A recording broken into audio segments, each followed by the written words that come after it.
नमस्कार दोस्तों, अवसर क्लासेस में आप सभी का स्वागत है, अभिनंदन है।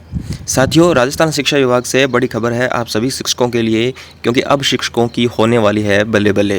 क्योंकि 10 साल बाद 85,000 नए पद यहाँ पे देखने को मिलेंगे और इन नए पदों के ऊपर जो भर्ती है वो कब तक देखने को मिलेगी, क्या यहाँ से कुछ पद थर्ड ग्रेड भर्ती में जोड़े जाएंगे या नहीं जोड़े जाएंगे, तो पूरी चर्चा हम इस न्यूज़ पर करने वाले हैं। तो वीडियो पे आखिर तक बने रहिएगा और चैनल को सब्सक्राइब नहीं किया है तो चैनल को सब्सक्राइब करके बेल आइकन को प्रेस कर लीजिएगा शिक्षा जगत से जुड़ी हुई प्रत्येक जानकारी पाने के लिए। तो चलिए आज की क्या है मुख्य अपडेट।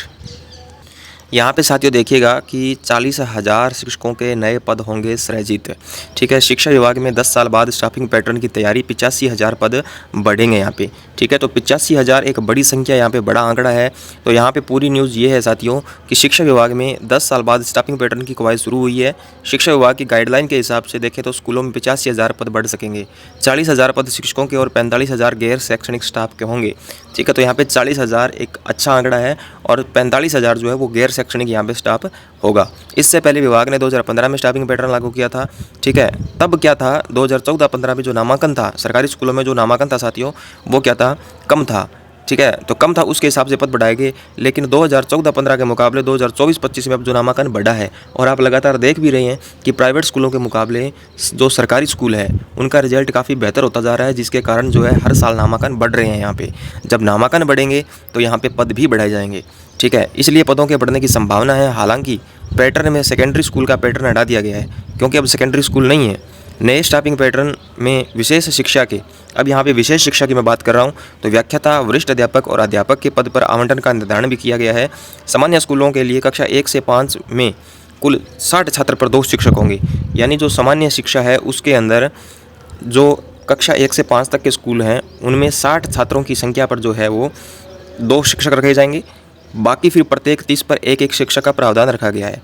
महात्मा गांधी और अंग्रेजी माध्यम स्कूलों के लिए कक्षा 1 से 5वीं में प्रत्येक कक्षा के लिए कुल अध्यापक लेवल 1 के देने का प्रावधान है। तो 5 जो अध्यापक यहाँ पे मिलेंगे प्रत्येक कक्षा के लिए। इसके अलावा हम यहाँ पे व्याख्याता की बात करते हैं तो प्रस्तावित स्टाफिंग पैटर्न लागू करने से पहले सत्र 2023-24 तक नव क्रमोन्नत समस्त विद्यालयों में अंग्रेजी और हिंदी के व्याख्याता के पदों की वित्तीय स्वीकृति को लेकर पद दिए जाएं, ताकि इन स्कूलों के बच्चों को राहत मिल सके। वर्षों से इन स्कूलों में हिंदी अंग्रेजी का व्याख्याता नहीं है। अब देखिए यहाँ पर जो लाइब्रेरियन है उनका कहना है कि भाई सबके पद बढ़ाए जा रहे हैं शिक्षक जो बच्चों की संख्या है उनके अनुसार, लेकिन हमारा क्या है भाई साहब, हमारा तो किसी ने सोचा ही नहीं। तो यहाँ पे देखिए उनका क्या कहना है, प्रस्तावित स्टाफिंग पैटर्न में हमारे साथ भेदभाव बरता गया। नए स्टाफिंग पैटर्न में कक्षा 6 से 12वीं की छात्र संख्या अनुसार तृतीय श्रेणी लाइब्रेरियन के पद देने की बात कही गई है। ठीक है, जबकि पीटीआई का पद कक्षा 1 से 12वीं तक छात्र संख्या अनुसार दिया जा रहा है। भाई सबके जो पद हैं वो छात्रों की संख्या के अनुसार दिए जा रहे हैं, जबकि जो लाइब्रेरियन है थर्ड ग्रेड इनके जो पद है वो छात्रों की संख्या के हिसाब से नहीं दिए जा रहे हैं। साथ ही पुस्तकालय का कार्य कंप्यूटर अनुदेशक को देने की बात कही गई, जो न्याय संगत नहीं है। तो वैसे देखा जाए तो यह बात काफ़ी गलत बात है, क्योंकि जो फर्स्ट ग्रेड, सेकंड ग्रेड और थर्ड ग्रेड के जो पद हैं वो छात्रों की संख्या के अनुसार बढ़ाए जा रहे हैं, तो इनके पद भी बढ़ाए जाने चाहिए। यहाँ पर तो बात चल रही है कि पुस्तकालय का जो काम है वो कंप्यूटर अनुदेशक को दे दिया जाए। अब देखिए क्या इन 85,000 पदों पे हमें भर्ती इस साल देखने को मिलेगी क्या साथियों, तो हम आपको स्पष्ट कर देना चाहता हूँ इन 85,000 जो ये पद बढ़ेंगे इन पे भर्ती आपको अभी देखने को नहीं मिलेगी। ठीक है, और ना ही रीट के अंदर मुझे लगता है कि पद बढ़ेंगे, क्योंकि 20,000 जो पद है बस 20,000 के ऊपर तो भर्ती आ सकती है रीट की, रीट मेंस की मैं बात करूँ तो, लेकिन 20,000 से ज़्यादा पद हो सकता है 21 हो जाए, 22 हो जाए, लेकिन इससे ज़्यादा होने की संभावना यहाँ पे नहीं है। अब जो ये 85,000 पद है तो इन पे भर्ती हमें आगामी कुछ वर्षों में देखने को मिलेगी, क्योंकि अभी स्टाफिंग पैटर्न लागू होने की बात चल रही है, किया गया नहीं है। ठीक है ना, बात ही चल रही है। जैसे ये लागू हो जाएगा उसके बाद 85,000 पद हमें देखने को मिलेंगे और इन पदों पर जो भर्ती है वो हमें कुछ आगामी वर्षों में देखने को मिलेगी। तो ये थी साथियों आज की मुख्य अपडेट। वीडियो अच्छा लगा तो लाइक करें, शेयर करें।